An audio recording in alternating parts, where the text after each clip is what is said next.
Bienvenidos a una edición más de Hispanic Roots, el show televisivo de la familia hispana de Canadá. El día de hoy tenemos como invitado al señor Francisco Arce, quien es coordinador del control electoral aquí en la provincia de Ontario, de la lista 1, UNES. Bienvenido al programa, Francisco. Muchísimas gracias, Néstor, es siempre un placer. Realmente es un gusto tenerte en el programa porque vas a hablar de algo que es muy importante y que vas a hablar con respecto a las elecciones para presidente, vicepresidente y para miembros de la Asamblea Legislativa. ¿Qué me puedes decir con respecto a la votación que va a suceder el día domingo 7 de febrero? Efectivamente es muy importante. Yo diría que es probablemente las elecciones más importantes en la historia y en la vida de la República Ecuatoriana y del pueblo. Porque hemos salido de 4 años nefastos de corrupción, de vergüenza, de ilegalidades de todo tipo, ridiculeces, patetismo, entreguismo, traición en general, ¿ya? Y entonces queremos superar esto, no hemos perdido la esperanza, creemos que sí es posible si es que elegimos a gobernantes eficientes y sobre todo, gente con corazón, con alma y con integridad. Qué bien, que trabajen para el país. Ahora, ¿qué me puedes decir con respecto? ¿Ha habido interferencia del Estado en los medios para poder controlar ciertos partidos y ciertas personas que puedan ser elegidas? Bueno, llega un momento en que ya algunos periodistas corruptos, sicarios de tinta como se los llama en el Ecuador, ya no necesitan presiones siquiera, no necesitan, se autocensuran, porque con muchísimo gusto se han convertido en voceros de la derecha más recalcitrante, corrupta, y solamente dicen un discurso unipolarizado, ¿ya? Que beneficia a ellos y que va en contra de todo lo que les huela a correísmo. Entonces, en cuanto a obstáculos, por supuesto, se ha empleado todo tipo de artificios, sobre todo en el Proceso electoral. ¿ya? Se hizo impedimentos para que se registre nuestra organización, ya ha tenido que hacer 4 diferentes cambios y por fin en una alianza con otros partidos se pudo inscribir a la organización y es como hemos llegado a este punto en la campaña. ¿Qué me puedes decir con respecto a la década ganada comparado con estos 4 años de gobierno de Lenín Moreno? Bueno, no hay punto de comparación realmente, si acaso una comparación por oposición. En la década ganada, no solamente que se hizo obra, hospitales, carreteras, a nivel de primer mundo, escuelas, maravillosas escuelas, todo lo mejor para los pobres, era el moto del gobierno anterior, con Rafael Correa a la cabeza, todo lo mejor para el pueblo, que se lo ha ganado, con trabajo, con lucha, por derecho. En el gobierno de Lenín Moreno se ganó las elecciones de Lenín Moreno con el programa de la Revolución Ciudadana, para continuar con ese modelo. A las 2 semanas empezó a implementar y en un lapso de 3 meses había ya gente en la cárcel, gente perseguida, y el programa de gobierno de Lazo y de la derecha, de los socialcristianos, de toda esa gente, partidocracia corrupta, ineficiente, que ha gobernado el país por siglo y medio, por casi 2 siglos, ¿ya? Y que no ha servido más que para empobrecer a la mayor parte de los ecuatorianos y enriquecer a otros. Ese programa se ha venido implementando hasta hoy, con negociaciones de todo tipo, ¿ya? Con condonación de deudas de impuestos a los más ricos y aplicando medidas realmente asfixiantes para el pueblo ecuatoriano. Bueno, realmente a mí me consta, yo viajé a Ecuador en la década ganada, y me consta que las carreteras, los aeropuertos, los hospitales, las escuelas contaban con una infraestructura realmente de envidiar en Latinoamérica. Ahora, ¿me puedes decir con respecto a lo que viene a ser el partido de UNES, qué es lo que trae dentro de su proyecto para mejora del país? Sí, antes, si me permites acotar muy brevemente, no solamente que era obra material, obra física, ¿ya? Pero realmente los ecuatorianos recobramos un orgullo de patria, de ser ecuatorianos. Fuimos referentes en el mundo, Así no es. solamente en Latinoamérica, no solamente en países del tercer mundo como se los denomina. En países europeos fuimos referentes en cuanto al modelo económico que superó pobreza, pobreza extrema, no digamos, superamos todo eso. Y fuimos ejemplo en la negociación de la deuda, en la negociación de contratos petroleros y cosas por el estilo, ¿no? De modo que fue un orgullo y una esperanza que se despertó en esa época y creímos que habíamos superado toda esa ineficiencia y corrupción del casi 200 años anteriores.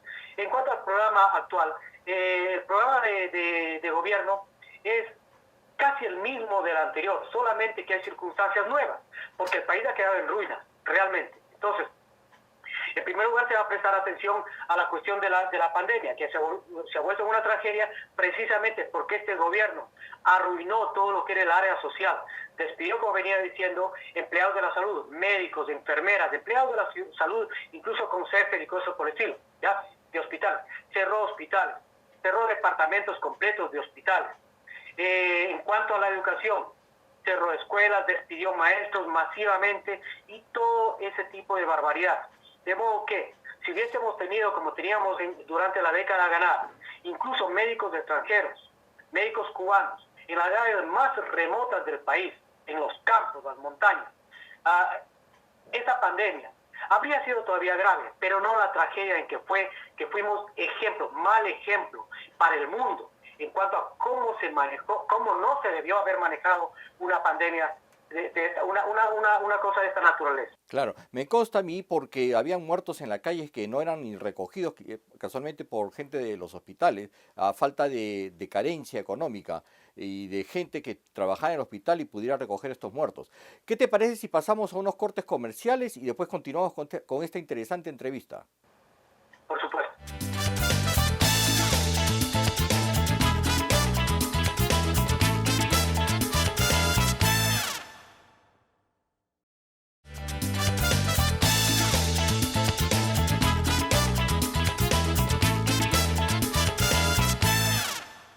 Amigos de Hispanic Rus, continuamos con la grata entrevista al señor Francisco Arce, quien es coordinador del control de elecciones para la provincia de Ontario. Francisco, ¿qué me puedes decir con respecto a lo que pasó en estos 4 años, en la que inclusive el gobierno de Lenín Moreno endeudó al país con más préstamos del Fondo Monetario Internacional y que lo único que hace es endeudar al país y es una deuda que nunca se puede pagar? Por favor. Claro. Países de vías de desarrollo siempre, y países a primer mundistas incluso, siempre necesitan créditos, ¿ya? De modo que no es extraño. En la década ganada también hubo endeudamiento, pero se acusaba que había un endeudamiento súper inflado y hasta ilegal, que fue mentira. Hasta hoy se ha venido probando una y otra vez que fue mentira. Este gobierno sí que se ha endeudado hasta la coronilla, pero la gran diferencia entre una y otra es que la deuda anterior, la deuda del gobierno de la Revolución Ciudadana sirvió para obras que son visibles, para el progreso del país y del pueblo ecuatoriano. Este endeudamiento ha servido para enriquecer a un grupo y que esos mismos dólares que entraban por un lado salgan por otro lado a paraísos fiscales, en manos privadas. Así. Para eso ha servido la deuda. Si me permites, Andrés Arauz ya ha... Que es el líder que está prácticamente representando a UNE, ¿no? Sí, cómo no, hay una alianza de 4 organizaciones políticas. UNE es la principal nacionalmente, Revolución Ciudadana, Centro Democrático, Fuerza, y estas son las organizaciones progresistas, acompañadas de casi 70 organizaciones sociales no partidarias en todo el país, indígenas inclusive, ¿ya? Entonces, es un movimiento muy fuerte que goza ahorita, según las encuestas más conservadoras, goza casi con el 35% de intención de voto. De modo que todo el mundo está advirtiendo que probablemente haya una sola vuelta, y eso esperamos. Si es que superamos el 40% de votación y el siguiente partido no está detrás de UNES con más del 10%, sería una sola vuelta. Y la intención es que ojalá ganemos la Asamblea Nacional, representación de la Asamblea Nacional mayoritaria, y en el Parlamento andino también, que son a las elecciones generales. Esa es la esperanza. Y te decía yo, Andrés Arauz ha tenido toda una trayectoria en el sector económico administrativo, en administración pública, ¿ya? Y su gobierno se enfoca en eso, en prosperidad económica, empleo, erradicación de la pobreza, Bueno, la atención a los sectores sociales como educación, vivienda, salud. En eso se enfoca el programa de gobierno de Arauz, y va a tener como principal asesor económico a Rafael Correa, naturalmente. Qué bien. Realmente es importante acotar lo siguiente, de que la política no sirve si la economía no es buena, porque a las finales, si la política no ayuda a que el país sea próspero, bueno, esa política no está funcionando bien.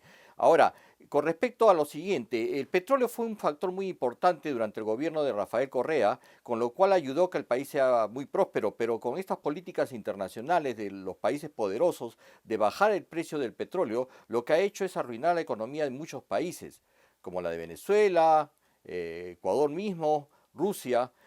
¿Cómo piensa en su plan económico Andrés Arauz mejorar el país? Bueno, en primer lugar, ya durante la década ganada se habló, y con Jorge Glass como vicepresidente se empezó a implementar una nueva matriz productiva. Es decir, dejar de depender del petróleo y de hidrocarburos, ¿ya? Y transformar la matriz productiva con fuentes de energía renovables, como el viento, la luz solar, el agua, etcétera, etcétera, ¿no es cierto? Ya se empezó con eso, y tenemos algunas de las plantas eléctricas más grandes de la historia ecuatoriana y de Latinoamérica, como Coca-Cola, Sinclair.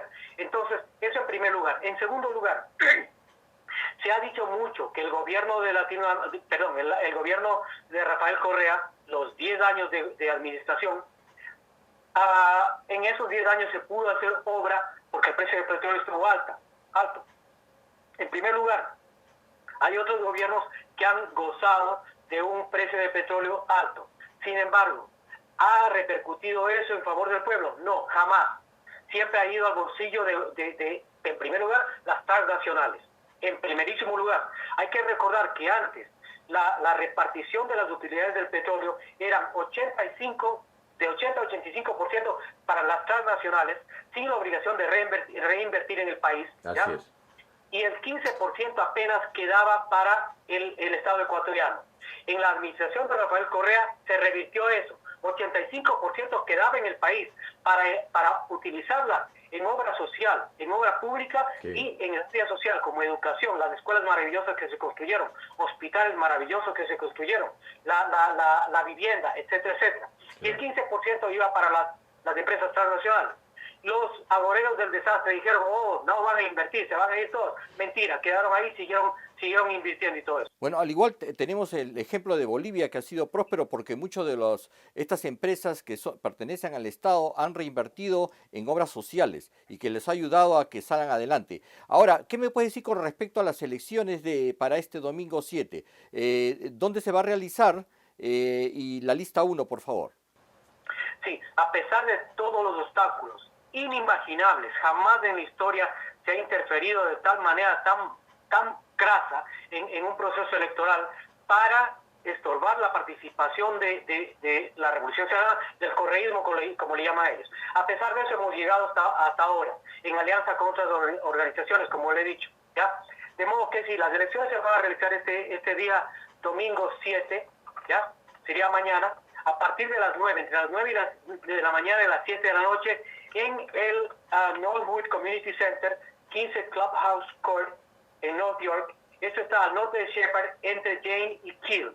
Por favor, si necesitan alguna información, llamar al consulado, o abrir la página del consulado, o llamarnos a nosotros si es que tienen a bien. Bueno, te agradezco mucho por esta información. Realmente estamos mostrando en estos momentos el slide con respecto a la dirección. Por favor, amigos ecuatorianos, no se olviden de la votación porque es muy importante para la mejora del país. Francisco, te agradezco mucho por todas estas declaraciones y espero verte en otra próxima oportunidad. Te agradezco enormemente a ti, Néstor, y si me permites, 30 segundos más. Es importantísimo que todos vayamos a votar. Ellos saben que estamos adelante en las encuestas y por eso tratan de impedir. Todos tenemos que ir a votar, aunque vayan a votar por otros partidos, pero todos tienen que ir a votar. Esto no es por favor a nadie, esto es por el país. Es una obligación ciudadana realmente. Gracias, Francisco. Un placer. Hasta luego.